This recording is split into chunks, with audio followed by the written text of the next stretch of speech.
অনুভব করি।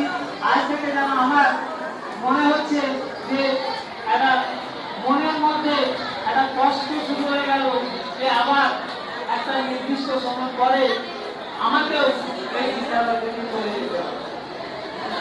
আমি বলি যে দিন দিন তোমরা দেখছো যে স্কুলের শিক্ষক মশাইয়ের সংখ্যা কমে যাচ্ছে। অনেকে অবসর গ্রহণ করেছেন, অনেকে সরকারি নিয়ম অনুসারে তারা ট্রান্সফার হয়ে অন্য বিদ্যালয়ে চলে গেছে। কিন্তু আমাদের স্কুলেতে উত্তরোত্ত ছাত্রছাত্রীর সংখ্যা কিন্তু বৃদ্ধি পেয়েছে, অথচ শিক্ষকের সংখ্যা কমে গেছে।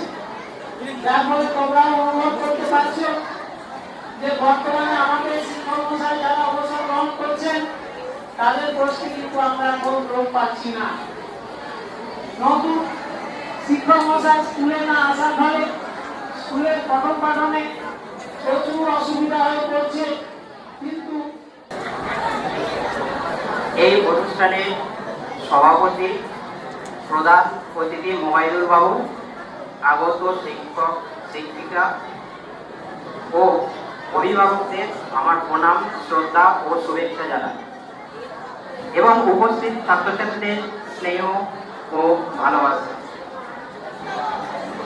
আজকে সত্যিই একটি বেদনার দিন, একটি মন খারাপের দিন। 31/6/2026 দিনটি ছিল আমাদের শ্রদ্ধেয় মোবাইদুল বাবুর দীর্ঘ 29 বছরের কর্মজীবনের পরিসমাপ্তির দিন। একটা বহতা নদীর জীবনে হঠাৎ ছন্দ পতনের দিন, একটা ভীষণ রকমের অনাকাঙ্ক্ষিত দিন। বিদায় জিনিসটা বড়ই বেদনা, বিদায় বড় কষ্টে। তাই অত্যন্ত দুঃখ ভারাক্রান্ত মন নিয়ে বলতে হয়, আজ মোবাইদুল বাবুর বিদায় অনুষ্ঠান। যদিও আমি মনে করি এটি একটি বিদায়ের আনুষ্ঠানিকতা মাত্র, কারণ মন থেকে চিরতরে বিদায় দেওয়া কিংবা নেওয়া কখনোই সম্ভব নয়। আমাদের মধ্য থেকে মোবাইদুল বাবুর বিদায় সত্যিই আমাদের জন্য হৃদয় বিদারক, কিন্তু এটা তো প্রত্যেকের চাকরিজীবী জীবনের একটা স্বাভাবিক ও অবিচ্ছেদ্য একটা ঘটনা। সময় চলে যায়, বয়ে যায় নদী, আর কথা রয়ে যায় হৃৎপিণ্ডের পাতায় পাতায়। ভুলে যেতে চাইলেও অনেক স্মৃতি ভর করে আমাদের এই মনের ক্যানভাসে, আমাদের আপন হৃৎপিণ্ডের আয়নায়। আপনি আমাদের অনুপ্রেরণার উৎস, এক প্রজ্বলিত দীপ শক্তি, যার আলোক পত্রিকা বহু শিক্ষার্থীও আমাদের সকলকে পথ দেখিয়েছে। আমাদের এবং আপনার এই জ্ঞানকর্ম উপদেশ, অনুপ্রেরণামূলক কথাবার্তা ও মানবিক দৃষ্টিভঙ্গি আমাদের হৃদয়ে চিরস্মরণীয় হয়ে থাকবে। আপনি শিখিয়েছেন কিভাবে চিন্তা করতে হয়, কিভাবে প্রশ্ন তুলতে হয় এবং কিভাবে সততা ও আদর্শের সঙ্গে চলতে হয়। আপনার সময়ানুবর্তিতা, ধৈর্য, সহানুভূতি এবং কঠোর পরিশ্রম আমাদের প্রত্যেককে স্পর্শ করেছে। আপনি ছিলেন, থাকবেন আমাদের পরামর্শদাতা হিসাবে এবং পথ প্রদর্শক হিসাবে। আপনার শিক্ষার আলো যেন আমাদের আলোকিত করেছে, তেমনি শিক্ষার্থীদেরও মনেও সোনালি ছাপ রেখে গেছে। বিদায় মনে বিচ্ছেদ নয়, বিদায় মানে নতুন যাত্রা। আমরা আশা করি আপনার নতুন পথ চলা হবে আরো সাফল্যমণ্ডিত, আরো আনন্দদায়ক। আপনার বিদায় বেলা অশ্রুসিক্ত না করে শুধু বলবো, তুমি রবে নীরবে হৃদয়ে মম। তুমি রবে নীরবে ছাত্রছাত্রীদের হৃদয়ে গোলাপি আধারে। আপনার প্রতি ছাত্রছাত্রীদের অপরিসীম শ্রদ্ধা ও ভালোবাসায় তার প্রমাণ। আপনি একজন সফল মানুষ, তাই আমি বিশ্বাস করি every farewell is the beginning of a new life. শান্তি আর কর্মব্যস্ততায় ভরে থাক আপনার প্রতিটি মুহূর্ত। আগামী দিনগুলো ভালো থাকুন, সুস্থ থাকুন, এই প্রার্থনা করি।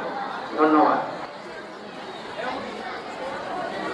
আজকে বিশ্বযুদ্ধ সভা যে বিদায় সম্পর্কে একটা অনুষ্ঠান চলছে, তার সভাপতি মহাশয়কে ধন্যবাদ দিচ্ছি।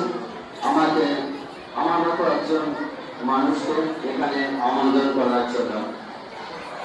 আমি আজকে মঞ্চে উপবিষ্ট আমার যার হাত ধরে আজকে আমি এই বিদ্যালয়ে আসার সুযোগ পেয়েছি, উপস্থিত আছেন পীযূষকান্তি ঘোষ মহাশয়, উপস্থিত আছেন যার সহযোগিতা ছাড়া আমরা কোনোদিন চলার কথা ভাবতে পারি না, অচিন্ত বাবু, আশিস বাবু, আমাদের সুভাষ দাম, এছাড়া আমাদের সমস্ত সহকর্মী যারা ছিলেন তাদের। আর সর্বোপরি যার কথা না বললেই নয়, তিনি কয়েকদিন আগে এই বিদ্যালয় থেকে অবসর গ্রহণ করেছেন মোবাইদুল ইসলাম মির্জা, আমাদের সকলের প্রিয় মোবাইদুল্লাহ।